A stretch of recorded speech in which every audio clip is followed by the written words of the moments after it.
Something strange in the neighborhood. We gonna call.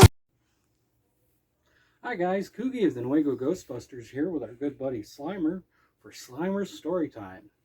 Slimer and one of our other members came up with a brilliant idea that we should read to you guys.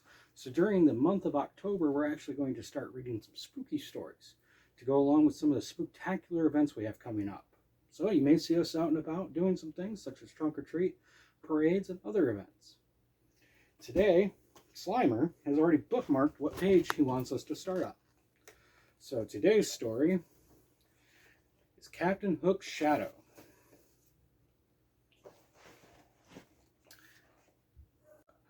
Captain Hook's Shadow.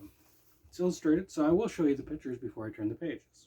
"Walk the plank, Peter Pan," John Darling yelled, waving a wooden sword at his brother Michael. The boys were playing in their nursery. John was pretending to be Captain Hook, and Michael was pretending to be Peter Pan. "All right, John and Michael, time for bed," Wendy said, walking into the room. "Just 5 more minutes," John pleaded. "You'll have plenty of time to walk the plank tomorrow," Wendy said. Make sure you guys can see him. Can you get a good view, Slimer? All right. Michael and John put down their swords and dutifully crawled into their beds. Soon John and Wendy were fast asleep. Michael squeezed his eyes shut, but it was no use. He kept picturing Captain Hook trying to capture Peter Pan. So here we see him dreaming, Peter Pan fighting Captain Hook. Suddenly, Michael heard a rattling sound, followed by a loud whoosh. He opened his eyes and looked around. The nursery windows were thrown wide open, but no one was there. Then Michael noticed a shadow against the far wall. He gasped in fear. The shadow looked just like Captain Hook. Michael wanted to run, but he couldn't. He would have to hide. See Captain Hook here, up in the shadows. You see him, Slimer? It's getting pretty intense. Michael quickly dove under the covers. Captain Hook was scary, but being under the covers didn't make Michael feel any better. He needed to know if the pirate was in the nursery. Slowly, he lifted the bottom edge of his blanket to peek out. See him hiding? Michael still couldn't see Hook, but the captain's shadow was right there against the wall, as large as life. The shadow looked around the nursery for a moment. Then it began to creep toward the far corner. A chill ran down Michael's spine. Captain Hook was headed right toward Wendy. See Wendy getting creeped up on by Captain Hook's shadow there, Slimer? I know, it's pretty scary. Michael knew he had to protect his sister. As he glanced around the nursery, his eyes fell on his wooden sword. Michael reached down and grabbed the sword just as the shadow got to Wendy.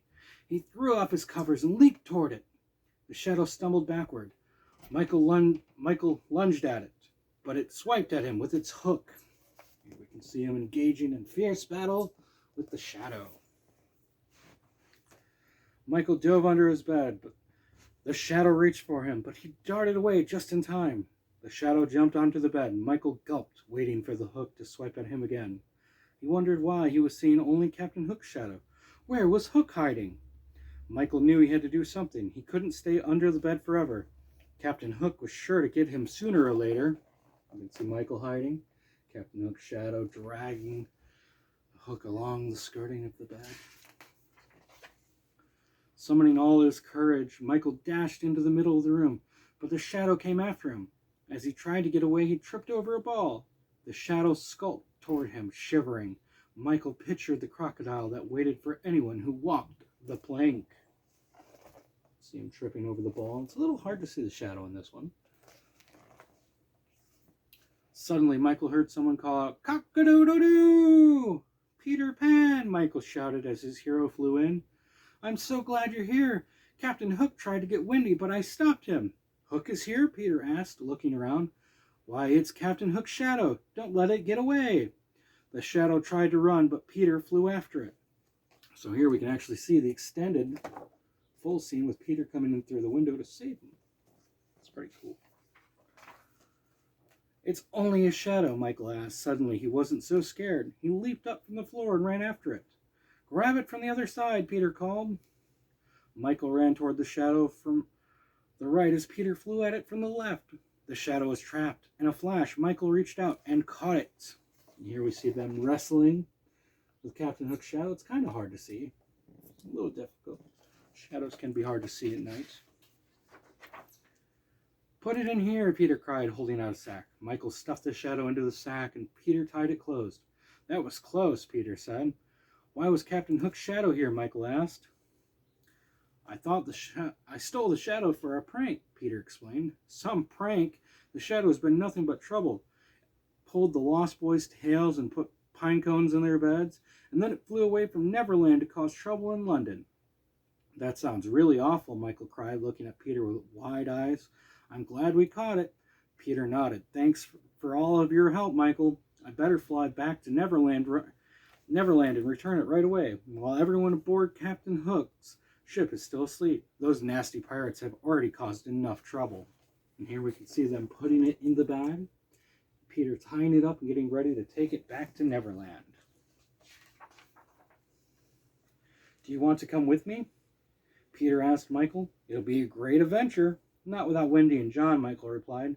Then let's take them, Peter said, flying over to Wendy's bed. He reached down to give her a gentle shake, then drew his hand back. Ah, she's fast asleep.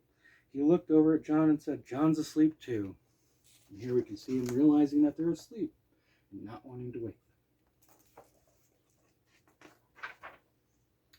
Maybe next time, Peter said, jumping into the window ledge. Goodbye, Michael. Tell Wendy and John that I said hello, he called. Then he flew into the night. I will, Michael promised. He waved goodnight and then went back to bed, smiling.